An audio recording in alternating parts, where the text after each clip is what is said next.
Marvel Comics vient de rendre public, sinon spoilé, 24 heures avant la sortie du numéro de All New Venom, l'identité du nouveau All New Venom. Alors je vous le dis tout de suite, cette vidéo va comporter des spoilers parce que c'est un gros coup de gueule que j'ai envie de poser aujourd'hui. Un énorme coup de gueule pour deux raisons. La première, c'est que je ne comprends pas cette façon qu'a Marvel de prendre la parole dans la presse pour spoiler les gens et pour dire qui est ce Venom, alors que depuis plusieurs numéros, depuis le lancement de cette série, ils entretenaient le mystère que la série n'est toujours pas sortie en France, que les premiers numéros sont sortis aux États-Unis, que la série repose...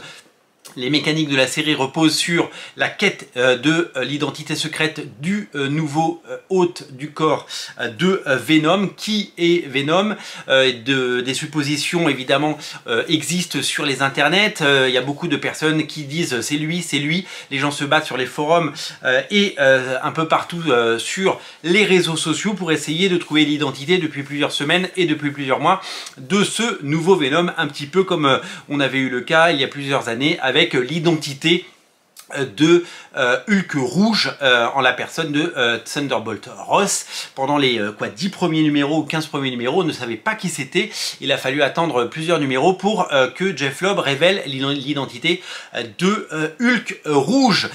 Donc après des mois d'attente, eh bien pas besoin d'acheter le numéro puisque Marvel a décidé de faire un communiqué de presse et de rendre officielle cette info. Alors ce n'est pas évidemment une rumeur, ce n'est pas quelque chose qui a fuité, même si l'info a fuité il y a 24 heures et qu'on n'en a pas parlé sur Bleeding Cool, puisque Bleeding Cool a pu lire l'épisode et a fait des copies et les a postées. Je ne pense pas que ce soit la réponse de Marvel à Bleeding Cool que de balancer l'info officiellement. C'était huilé, c'était programmé de longue date puisque c'est un communiqué de presse avec des belles images.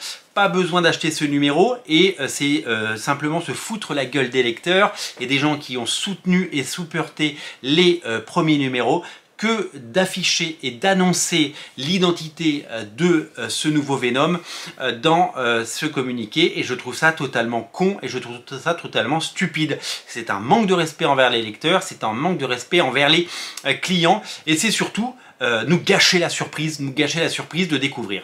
Souvenez-vous quand on découvrait la fin de films comme Usual Suspect, de Seven ou de Intouchable. C'est comme si on vous donnait la fin et qu'on vous spoilait avant d'aller voir le film. C'est comme cette tendance aujourd'hui de tout montrer dans les bandes annonces. Hulk rouge pour le Captain America 4 aurait dû être une surprise. On aurait dû découvrir au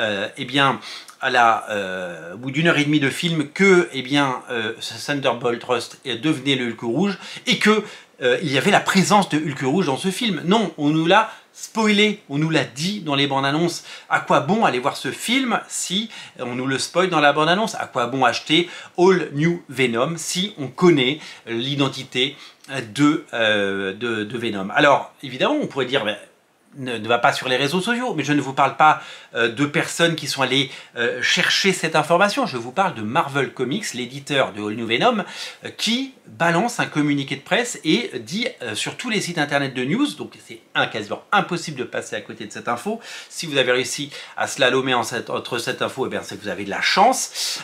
C'est tout simplement un miracle. Je ne comprends pas où est le plaisir de spoiler la fin d'une histoire, de spoiler l'identité secrète, de raconter la fin simplement pour essayer d'en faire parler et que les gens en parlent, parce que Marvel pense que en parlant, en vous disant qui c'est, en relayant cette info, ça va faire vendre plus de comics et que mercredi les gens vont s'arracher et qu'il sera sold out et qu'ils vont faire un deuxième tirage et qu'ils vont faire ça. Je pense aux lecteurs français. Je suis un très petit lecteur de Venom, je lis très peu Venom, mais je suis évidemment totalement contre ce principe et je pense aux lecteurs français qui vont acheter le 100% dans quelques mois. Sur les 2000 personnes qui vont acheter le 100% dans quelques mois, combien seront déjà et combien auront eu la surprise gâchée, combien seront au courant que le nouveau Venom est blablabla. L'identité secrète aura été dévoilée depuis de longs mois, les gens en auront parlé partout et l'info sera sortie. Donc c'est un manque de respect total envers ses clients et je suis très en colère parce que c'est pas normal et ça devrait pas se passer comme ça. Une fois qu'on a dit ça, si vous ne voulez pas savoir qui c'est, je vous invite évidemment à ne pas écouter mon deuxième coup de gueule et donc à couper la vidéo maintenant. Spoiler alert, ça commence maintenant. Qui est le nouveau Venom? Eh bien, le nouveau Venom, c'est Mary Jane. Le nouveau Venom, c'est Mary Jane. Le nouveau Venom, c'est Mary Jane, qui, évidemment, est un personnage qui n'a pas à être Venom, est un personnage qui a totalement été sabordé depuis de nombreuses années. Et je vais vous expliquer pourquoi. Eh bien, c'est une formidable connerie d'avoir fait de Mary Jane le nouveau Venom, même si on va vous l'expliquer dans l'histoire par un tour de passe-passe et une galipette. Eh bien, tout ce que je peux vous dire, c'est que c'est totalement irréel de se dire que c'est Mary Jane. Mary Jane, ils en ont fait n'importe quoi. Mary Jane, pendant longtemps, ça a été la fiancée de Peter qui l'attend sagement à la maison. Et puis, ils en ont fait un personnage sous McFarlane qui était fort, un personnage qui était mannequin, actrice, qui avait son destin en main. Et c'est un personnage qui ne faisait plus que attendre Peter à la fenêtre en disant que s'est-il passé. Et puis, Marvel a commencé à en faire n'importe quoi. Dans les pages de Brand New Day, eh bien, c'est devenu le personnage de Jackpot. Même si on nous avait juré que c'était pas elle, eh bien, il s'avère que le personnage de Jackpot, c'est elle. Le personnage de Jackpot, c'est Mary Jane. Alors, ce qui est fou quand on relit ces épisodes de l'époque, de se dire que, dessiné par Salvador Larroca, eh bien, Peter n'a pas reconnu sa propre épouse alors qu'elle avait juste un petit masque. C'est fou de se dire qu'il ne l'a pas reconnue. À l'époque, ils n'avaient pas prévu, c'est vrai, de nous dire que c'était elle. Ensuite, ils lui ont donné les pouvoirs de Spider-Man, comme à beaucoup de gens dans Spider Island. Mary Jane a eu les pouvoirs de Spider-Man.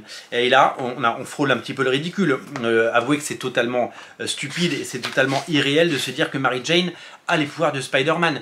Je veux dire, pendant toute sa vie, elle a vécu, elle a eu une existence propre sans être Spider-Man, sans être la femme de Peter Parker et sans pouvoir. Et là, on lui donne des pouvoirs.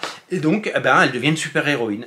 Et là, c'est totalement fou de se dire que eh bien, Marvel cautionne cette histoire et de dire que Mary Jane a des pouvoirs. Et le coup de grâce, c'est de lui donner le costume de Venom.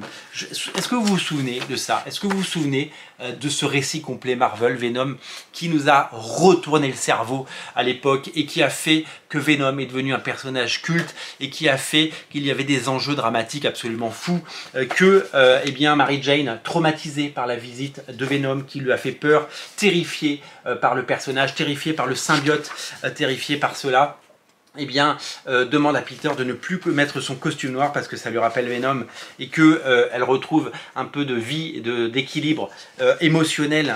C'est tout simplement faire de Mary Jane le nouveau personnage, le nouveau Venom, c'est prendre ce récit complet Marvel, c'est prendre toute l'histoire des comics, c'est prendre tout ce qu'on a aimé dans Spider-Man et dans Venom et de s'essuyer les fesses avec, clairement. Il n'y a pas d'autre mot.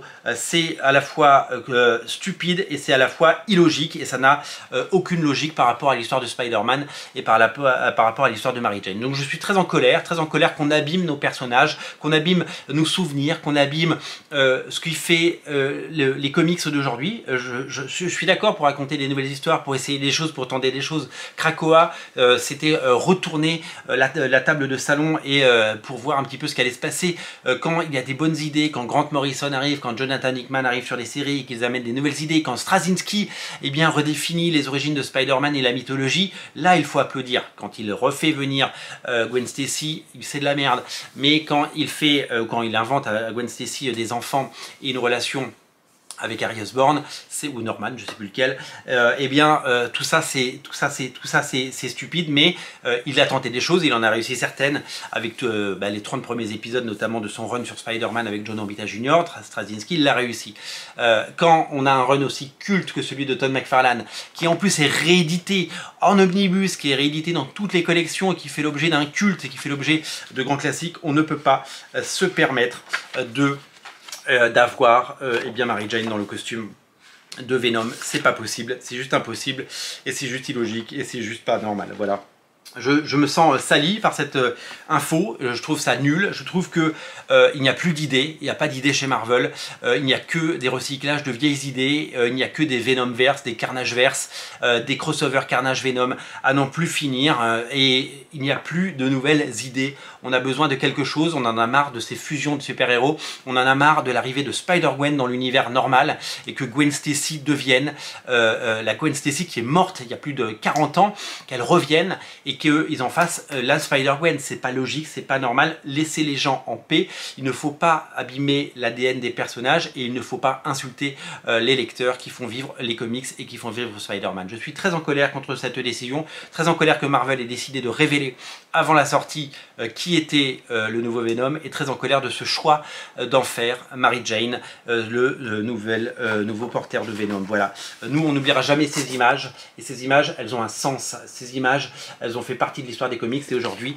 tout ça a été abîmé juste pour faire du buzz, juste pour faire des articles dans la presse et juste pour essayer de faire ça. Voilà, je suis très en colère contre Marvel et j'espère qu'on aura des choses bien meilleures dans les années à venir, parce qu'il faut que toute cette médiocrité cesse et qu'il faut revenir à des choses classiques et de qualité pour que les lecteurs d'autrefois, ceux qui font vivre le marché, ceux qui achètent des omnibus, ceux qui achètent des intégrales, ceux qui toutes les semaines vont en boutique pour eh bien, faire vivre les comics, il faut les respecter et il faut leur donner des choses. Voilà, c'est tout pour aujourd'hui. Salut!